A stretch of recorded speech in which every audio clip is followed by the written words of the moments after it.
da República para o período 2012 a 2017, Francisco Guterres Luolo se cria estabilidade e harailaran no respeito à competência órgão soberano e da idecnian wanhira eleito no da presidente da República.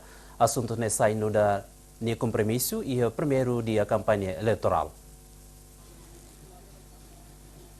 Campanha candidato Francisco Guterres Luolo, quarta-feira no distrito Ermera, Nebehabu e Tucurua, Oros Timor-Leste, e a campo futebol gleno, reta entusiasmo dos militantes e simpatizantes. Campanha no tema Hametim Paz, Unidade e Estabilidade no Soberano Timor-Leste, candidato Luolo promete, o Anhira eleito se cria estabilidade e a Railarang. Há compromisso para poder sair presidente da República, Magallanes. Ao sair presidente da República, para poder garantir paz, estabilidade e equidade.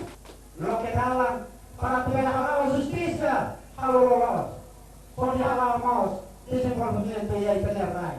Nunemos candidato ao número sorteio 3 se respeita a competência órgão soberano e de idecnian. Também candidato hakar garante normas no funcionamento instituição Estado niang. Significa katak órgão soberano hatne e de idek lauturnya dalang. Agora eu sair presidente da República para poder a oposição ao governo. Cada governo e a linha penal Parlamento Nacional e a linha penal ser presidente da República e a linha penal Tribunal de Sira e a linha penal ser órgão soberania hatne Amerika muito apoiar o Estado de Direito Democrático. Candidato Francisco Guterres Luolo antes da campanha hala visita Bafatin Subar no cemitério saudoso Cone Santana ou de Cariaipunang.